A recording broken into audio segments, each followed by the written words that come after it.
our next presentation is called The Power of Being Upstander. We have Bruno Prelato, the Vice Principal of Roseland, and he's going to introduce 3 students that have come along with him.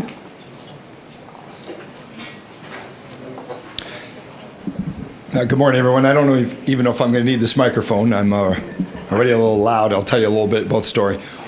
I understand you need the microphone.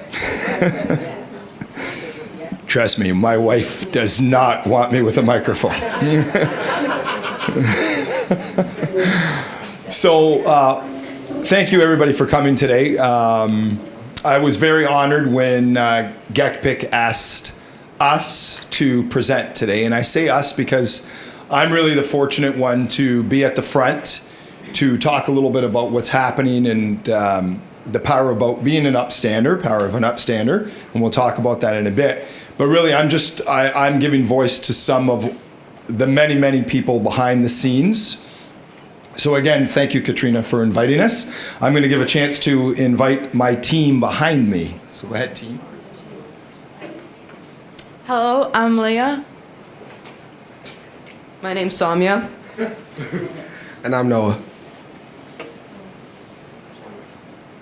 So the team back here, and when I say the team, the students at Roseland are my team. And we are a team. We talk about that. So we're going to talk a little bit about the team and where this comes from and how fortunate I am to be at a school with such wonderful students. And these are grade 8s behind us. So we'll talk a little bit about that and empowering our youth all the way from early years up. We did invite some other students to be here today, and they couldn't join us. One of our chair members as well, Miss Scott, has a child in grade 4 and grade 2. So they were going to try to join us, but they have a lot, as you know, with children, there's always things going on, dance and gymnastics and hockey and such forth. So anyways, you're going to see a little bit more, but it's about the power about being an upstander. So some of us are probably wondering, okay, how does this tie in? What does this mean? So I'm going to jump forth a little bit and bear with me a little bit with some of the presentation. This is not your traditional bullying presentation. I'm not up here to talk about bullying and all the things about bullying. It's about empowering youth. That's the focus today. And so we're going to really talk about a significant little part of that whole cycle. So when we talk about the bullying cycle, it involves a bully, a victim, and a bystander. And really the focus today is that bystander. The bystander is obviously the children around when there's such an act going on. And oftentimes, we'll talk about research a little bit, but the bystanders are the significant, I'd like to understand it as the significant amount of students in a school. And I'll clarify a little bit by that. Generally, there's certain bullies, and yes, there's the victims, but the majority of our students, I believe, are the bystanders. And so Bob Sorensen today is going to talk about empowering those bystanders, and he's going to be really specific. I'm going to give you just a snapshot of what we've done, and I know many schools in our system have done, and about empowering our youth. The cycle of bullying really, and this is some of the research behind here, the cycle of bullying really goes into a little bit more in depth. So to understand some of the philosophy of what we've done, you have to understand the cycle a little bit more. So there's the bully, the victim, but then it actually breaks down the social culture, if you will, of the bystanders. And we talk about bystanders being, there's supporters actually, there's followers, there's passive people, there's disengaged onlookers. So there's different types of people around when there's this bullying incident going on. And sometimes there's the defenders, and we'll talk about that. And that's the personalities of students. And sometimes even as adults, we witness this in our society and how we react. There's even been TV shows around this type of stuff and the psychology of what do we do when we see something going on unjust. This is not easy. This is not easy.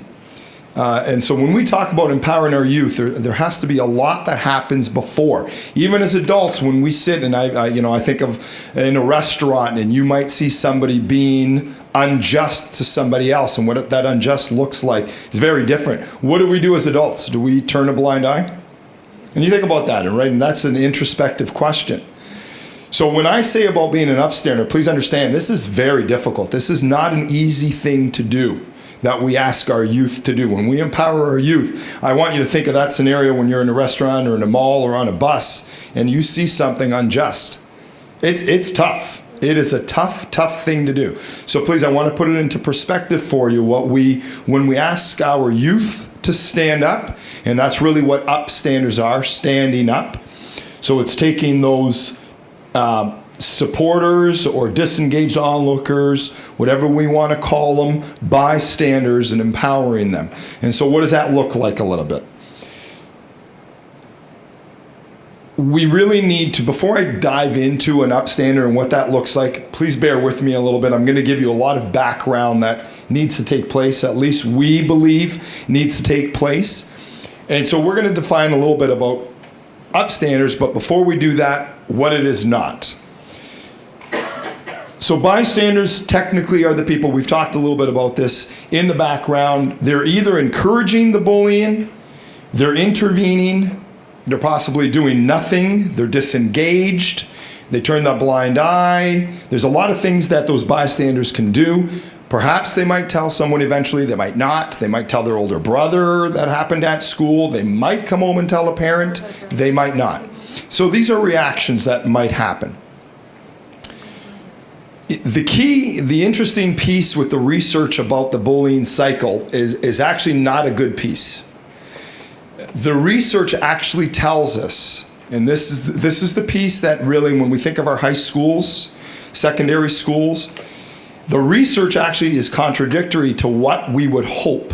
We would hope that most of the onlookers or bystanders would intervene and support the victim. Actually, research tells us to the contrary.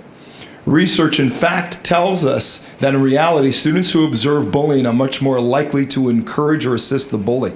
That's a sad statement.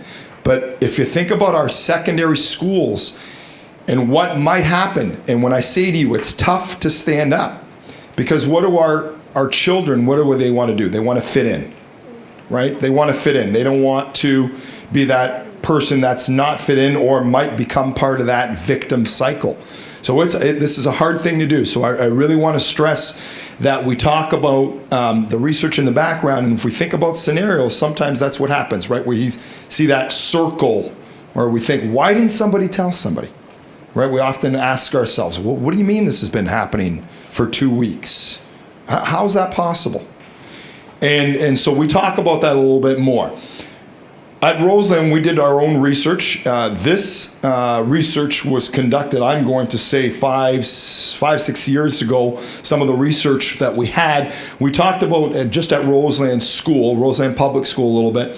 And here's some of the stats. We talked about 30% of the students doing nothing, 25% reported to no one, 20% didn't know who to report it to, 40% really didn't know what to do if they wanted to intervene. And this is a general public school, if you will, and I could imagine that this would probably be around elementary schools, secondary schools, might change a little bit the stats. But 85% of bullying takes place with bystanders present. I would probably argue that's probably even higher. And if you think about cyberbullying, generally there's others that know about the cyberbullying as well. So then we focus on, okay, what do we need to do to empower those others? And that's what we focused on. So what is an upstander? So we've talked about it's not a bystander, okay, and this is where I love to bring in some technology. And so we talk a little bit about hearing from our upstanders at Roseland School. So before I dig in a little bit more, we're going to dive into what these people behind us did. Now, we're missing one student on this team. But anyways, I'll let them take it over. Okay, so then Mr. Pilato asked us to make a iMovie on how Roseland students are upstanders. So then we went around asking students from 1st grade to 8th grade on what they would do if they saw bullying happen. And so here's the iMovie.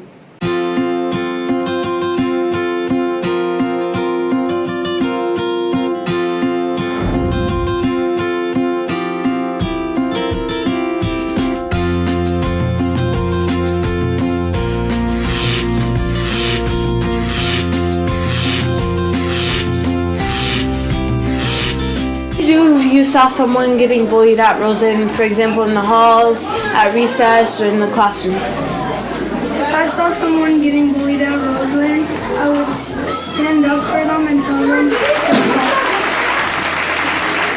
One person can change the world. Are upstanders. What would you do if you saw your best friend getting bullied? Who would you tell, and how would you solve the problem?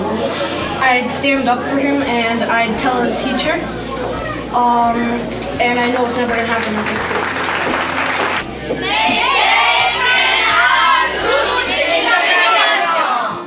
If you saw bullying happen at our school or any place else, for example, in the halls, at recess, during lunch, what would you do to stop it? And who would you tell?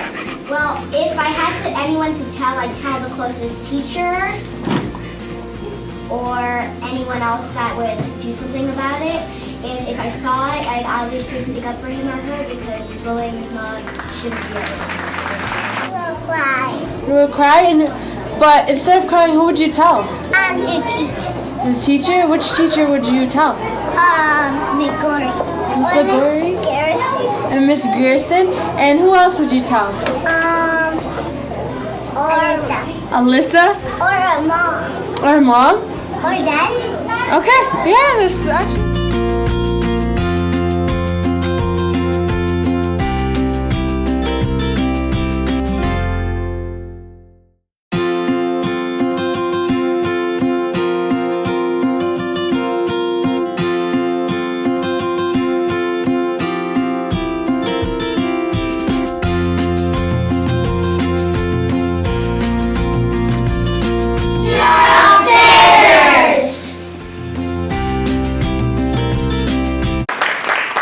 My direction to our team, and we call this a student leadership technology team. We empower our youth in many different ways. And one of the ways is around technology. Literally, Samuel's introduction was literally what I told him when I told him to go out and do this. He wasn't exaggerating. He said, Mr. Plata told us to do an iMovie around Upstanders. I gave them an iPad and I said, see you later. Well, Mr. Plata, where can we go? You have access to the entire school. Mr. Dufour knows, see you later. Make sure you check with your teachers, don't miss any class time that's important, gauge it and go. And they did this in 2 days. 2 days. So they clipped it, they did it.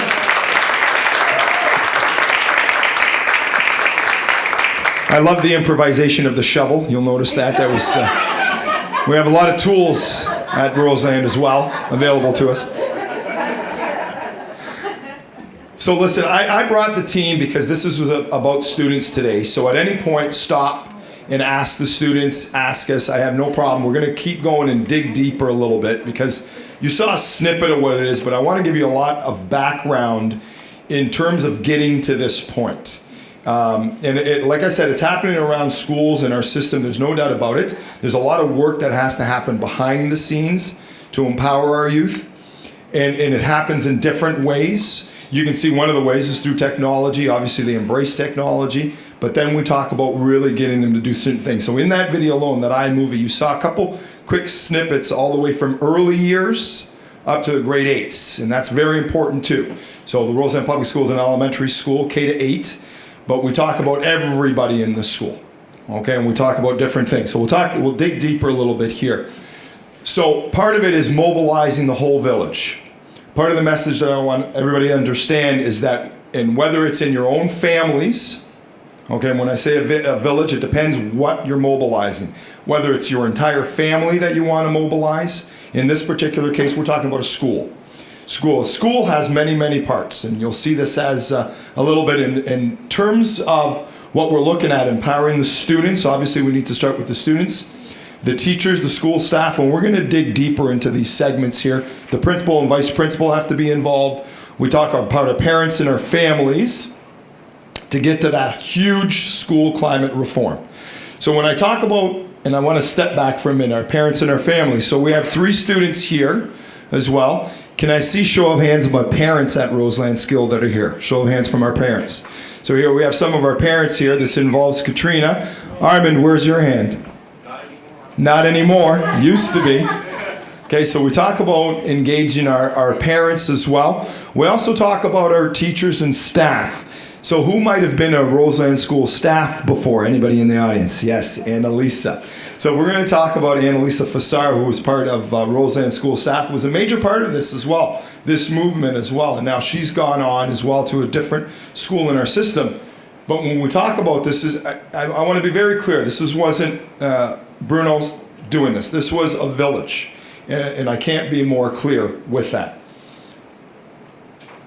So we talk about really what is the fundamentally to prevent bullying. And it always comes back to relationships. So a lot of things I'm going to talk about, there's different segments, but it's about relationships. Building relationships with our parents, with our communities, with each other, whether it's adults in the building, and with our students. And so we'll talk a little bit more about that. The research again, and I don't want to go on research too much, but it talks about, and I know, and I don't want to take away from Bob as well this afternoon, one of the things we worry about with upstanders or standing up to bullying is keeping upstanders safe. We're going to address that a little bit, and obviously the staff have to understand that, and the peers in the school have to feel safe. The students have to feel safe. One of the biggest things as well is redefining the role of the staff, that every one of those students belongs to you. Every one of those students in that school. I'm a vice principal at a school of almost 500 students, and I'm proud to say that I can call almost every student by name when I see them in the hallway. Okay? So, and the students could probably attest to that. When they see me in the hallway, I will turn to the students and say, "Good morning, Emily. Good morning, Sarah. How are you doing today?"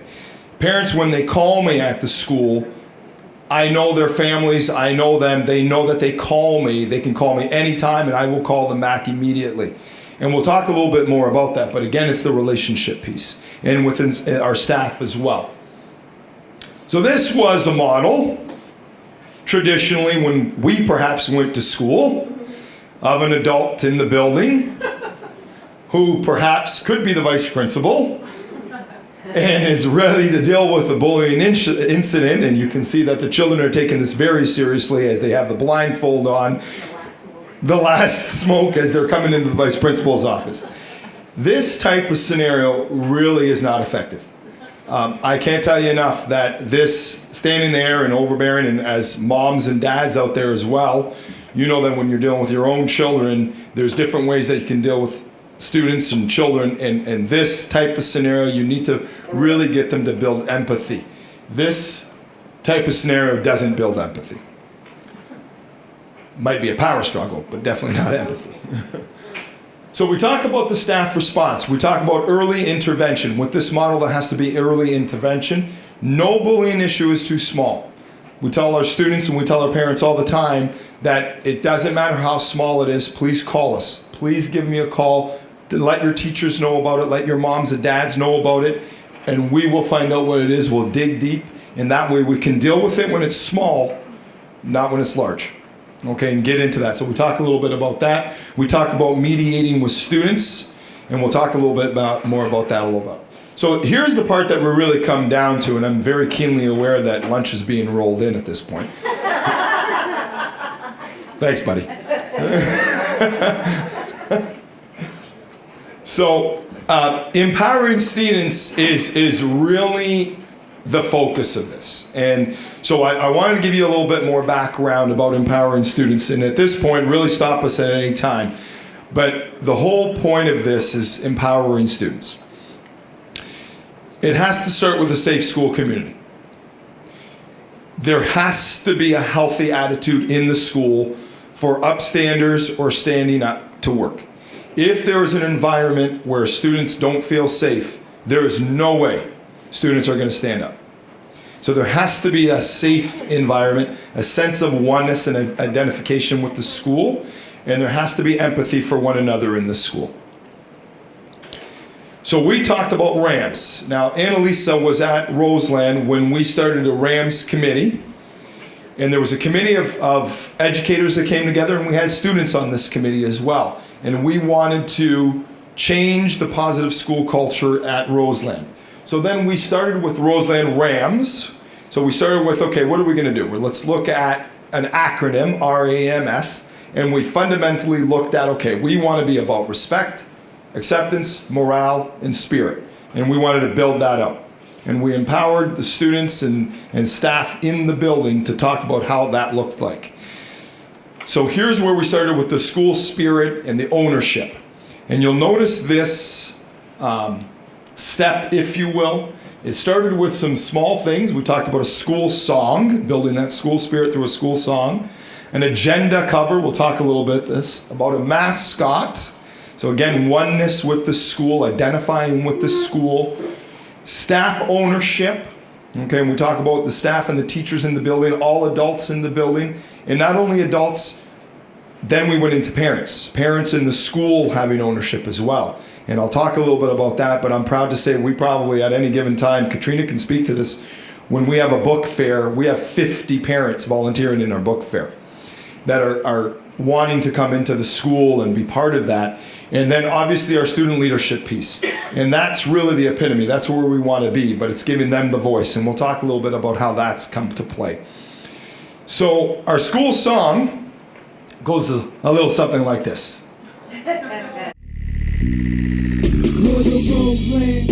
The Roseland, the Roseland, what a Roseland, the Roseland, the Roseland, the Roseland, what a Roseland.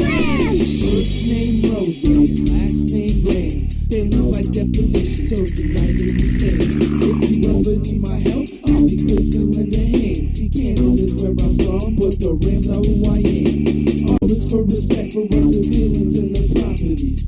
From my friends to our family, even families. A is for acceptance, no matter who you are. Here is all the musketeers, all for one and one for all. M is for morale, keep it shining like the sun. Just so assuring never fades away from anyone. S is for spirit, stand tall, walk proud. Blue and gold, bright and bold, so you'll never bring us down. For the Roseland, the Roseland, the Roseland, what a Roseland. The Roseland, the Roseland, the Roseland, what a Roseland. So we had a school competition for that school song. Parents and children came in and performed live, and we had a school community vote to choose our school song. So you want to talk about empowering student voice, empowering our parents in our community, and that was voted as our school song. That's a dad and his son in early years singing the Roseland school song. So that's them. It's on our website. And you'll notice in there it's got the Rams logo. He talks, I don't know if you could hear it, but he talks about the three musketeers, all for one, and what was the line? One for all. So all our Rams, we sing that at our assemblies and stuff like that. So again, building community is really, really important. This is our agenda cover, same thing. The following year, we talked about doing an agenda cover. So again, we invited our students to design an agenda cover. And this was drawn by a grade 7 student at the time. And again, we had a community vote. The committee chose some agenda covers. And from there, we had a vote from the students in the community. And this ended up being the winning agenda cover. Then we used this for approximately 3 years, I think we used the same agenda cover. So you'll notice the Roseland Rams, the Rams motto, respect, acceptance, morale, spirit is in there. You'll notice also this student on his own, there was open criteria, in the upper right-hand corner puts in Upstander. That was nowhere did we ask them to do that. But they built it into that model. So it becomes now embedded in who we are. And that's a significant piece. As small and subtle as that is, that's a powerful piece in the background, right, where it becomes embedded in who we are. And so we continually reinforce that message. So again, it's that ongoing messaging and reinforcing that Upstander message all the time, not just during Bullying Awareness Week. And it's empowering students to be leaders in their school. So we talk a little bit more about that. I'm going to have them speak to this in a bit, so I'm going to go a little bit full. One scenario here we had, and I think Annalisa, forgive me if I'm wrong, but I think you were the lead on this. And Annalisa did this with 2 bulletin boards, very visible in our school, where all the students signed their names. Very powerful message when students are walking through, parents and people, we're all Upstanders here. We stick up for one another. We don't like bullying. We have Pink Shirt Day all the time. You'll notice my shirt. Wore it on purpose. So staff obviously participate in this as well, where they can buy Pink Shirt. And as a matter of fact, yesterday, if you go on the Roseland School website, we had Pink Shirt Day yesterday, to be honest. And we did it yesterday. I tweeted out a picture of a grade 7 class with their teacher, and every single student in that class was wearing pink, grade 7. So that tells you a lot about our school, boys and girls wearing pink. So a pretty powerful message. Reinforces that we celebrate our differences. We're a community of learners, and we support one another. So it's a visual piece that we continue to do at Roseland. We have many clubs that continue at Roseland, a Positive Space Alliance. We have a Rainbow Loom Club this year where students go in, and it's a safe area where students can express themselves, engage in dialogue with their peers and with adults. And really that's what it is. So here's the thing, we want to dig a little bit deeper into being an upstander. What does that really look like with the language? And again, I don't want to take away from Mr. Sorensen, but here's the Ned show will come out in Ontario. It's actually an organization that will come out to schools and talk about that. So I'm going to show a little clip from there.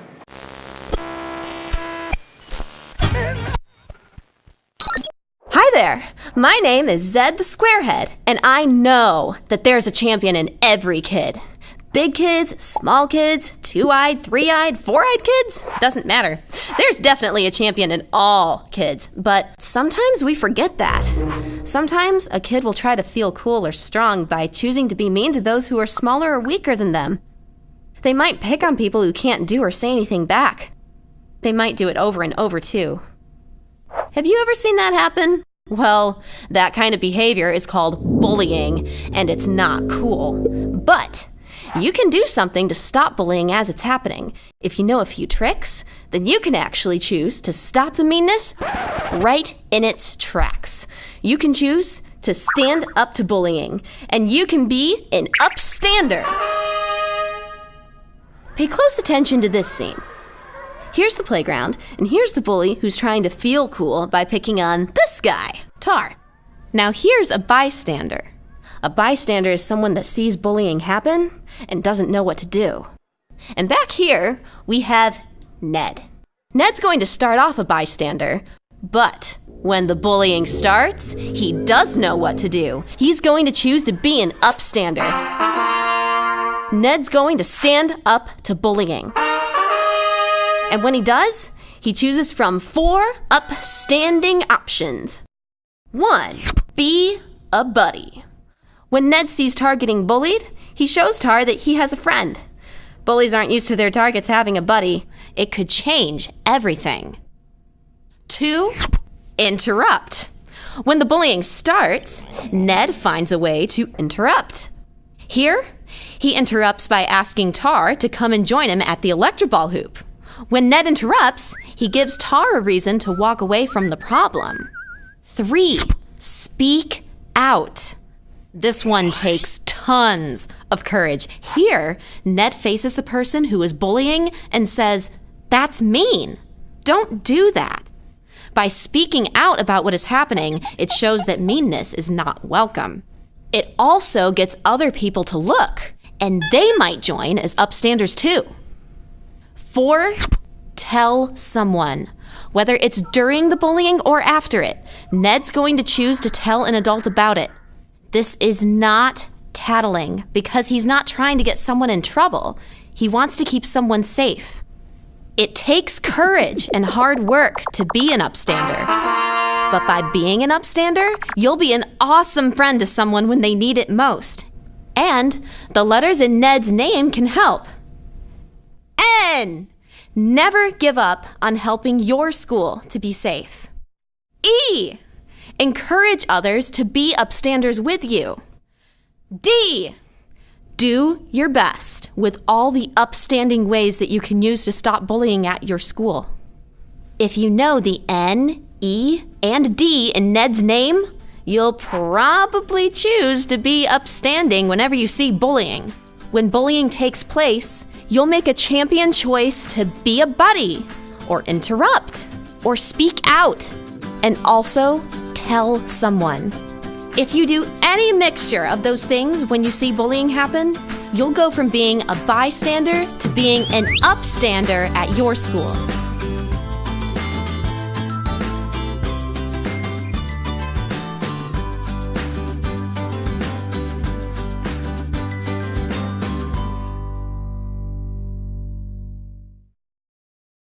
This entire PowerPoint, by the way, is on your jump drive. I gave it to Katrina, so all of you have access to these videos and everything. It's right on the jump drive. Okay? So one of the things about being an effective upstander, so some of the language, right, that's important, that when we empower our youth, you'll notice some of the background, but then we talk about using language. So we talk about different things with our students. One is choosing not to watch and walk away. Now, it sounds simple, but it's taking away an audience. Because sometimes with the bullying thing, bullies like to be the center of attention sometimes. Take away that audience. We talk about telling adults. You'll notice with our early years, right, we say, tell your mommy, right? Tell your teachers. Even with our early years, we tell about telling someone. Doesn't matter how small. Perhaps being kind to the person being bullied. It's as simple as that. And telling the person that's being bullied, even afterwards, you know what, that was really mean. I didn't like that. Come on, let's go tell Mr. Pilato. Come on, let's go tell somebody. And so that encouraging piece is really important as well. This is where the courage is, and it talked about it in the video, but actually standing up and speaking out when it's happening and telling the person to please stop. Now, we model this all the way in early years, grade 1, 2, 3, 4, 5. But in early years in grade 1, 2, and you think about it, it sounds like this. With our earlier students, it sounds something like, please stop. That's mean and it hurts my feelings. Simple. Or it could be, Johnny, you know what? I really don't like when you say that. It makes me feel sad. That's empowering our early years. And you think about it from other students' perspective, they're going to be there like, it's almost like they're going to be in shock, like, oh, okay. Right? It's a powerful statement, right? That makes me feel sad. Please don't say those things. So it's a powerful piece. We teach that right all the way to early years and up. And we'll talk a little bit about that. Our students behind us can talk a little bit about that. But there's other scenarios that we talk about as well. With the intermediates, I often talk about empowering the intermediate. Sometimes it's difficult in grades 7, 8, 9, 10, 11, 12, and in secondary. But we talk about, okay, you know what? If you see your friend doing something that's mean, perhaps afterwards tell them in confidence. You know, when you go to your friend and say, you know what? It really wasn't cool today what you did. You know what? I don't like that. So sometimes it's in private. Makes it, and I tell our students all the time that, you know what? When you stand up, you tell your friends, yeah, it takes courage. But I guarantee you, if you do that, those friends are going to stop doing that type of behavior. And this is the model that I believe in. It really is powerful, but I think in this, when somebody stands up and says this is wrong, oftentimes others join in real quickly. Okay, and it's a powerful piece.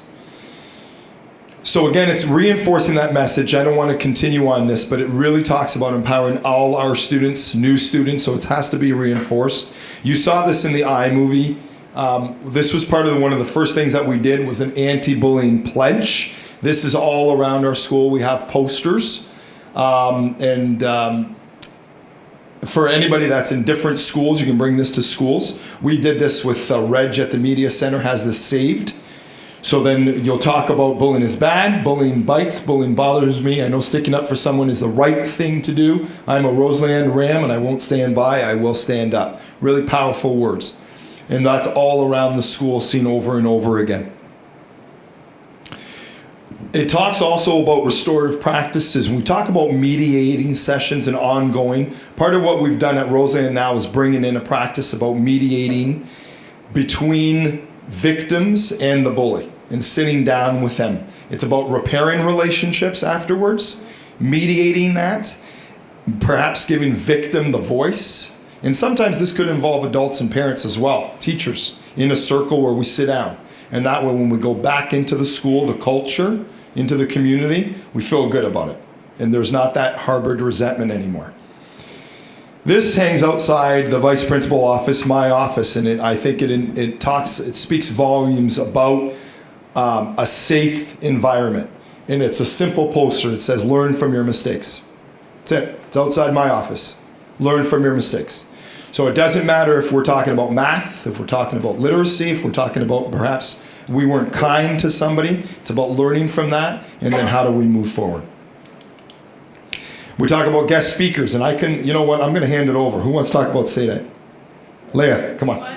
Talk about Say That. I'm tired of hearing my own voice. Tell them who Say That is. Seda is a dancer, and she also inspires kids, students, and teachers to tell them to stop bullying. It's not right. And she actually makes it fun by dancing, actually gives us lessons in a fun way. You know, when you sit at those assemblies just thinking, are they going to seriously keep talking for like an hour?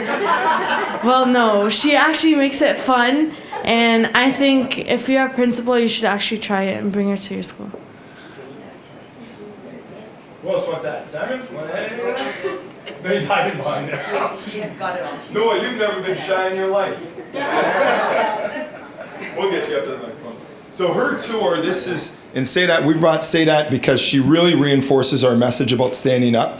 Available, she's going all across Canada on a tour. If you go on, like I know some of our trustees have seen her. Who's seen her? Yeah, so she's amazing. So she really enforces that. Follow her on Twitter too. That's right, Kim. So she's amazing. She talks about rising above the trash of bullying, and she empowers our youth. She really empowers our youth. And so she does a phenomenal job, and that's a picture when she was at our school. So one of the other things, who's doing this? All right, come on, Leah.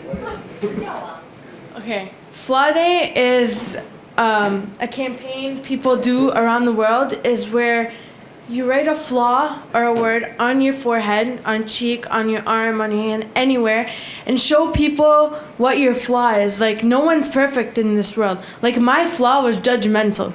I am really judgmental. And sometimes I'm proud of it, sometimes I'm not. My mom's flaw was jealous. Notice, what did she just say? No, she never said my mom's. Remember, this is at school. So now the students are bringing this home, right? Huge piece. We also saw a TV show. It's called Girl Meets World, and we had actresses and actors actually put their flaws on their foreheads and go up to people and tell them bullying is not right. This shouldn't be in our society. Like, just imagine your child just standing right there and then just thinking them getting bullied and then thinking of the things they'll do so they can stop it. Some people just cut to do that, and that I don't think that's right. So, yeah. So this Flaw Day was actually initiated, and this is the key. You'll notice that I started this with student voice. 2 grade 5 girls approached me last week with this idea. 2 grade 5 girls. This didn't come from administration, didn't come from teachers, came from 2 grade 5 girls who saw it on the internet, whatever, they saw this idea and they approached us. And so we said, let's do it. And they did the announcements. We typed up what went home to the community together. I sat down with them and we typed it up and we sent it home. Actually, I believe Leah was doing the photocopying. So when we talk about student voice and empowering our youth, so it goes right down to the fundamentals. And so something as simple as this, it empowered our youth. There was a positive sign campaign again, and it's about empowering our youth. You'll notice we do different things. And part of that is just allowing students, our staff, and our parents or anybody entering the school to have a voice in our school. And they put signs all around our school. Positive signs. Could be just as simple as, do you guys remember what sign you guys put up? Do you remember yours? It could be as simple as be positive, smile. It could make someone's day. Mine was to predict the future, you have to create it. Did you hear that? Come here. Say it again. Simon, do you remember yours? To predict the future, you have to create it. So they were allowed to give their voice all around. They just put them all around the school. We had everywhere, little signs, small signs, big signs everywhere. So it talks about that. So, and again, it's about their school, empowering students. And I can't say it fundamentally enough. I'm going to end with this quick video, but when I say end, I still want you to ask Noah and Samya questions. But I'm going to end with this.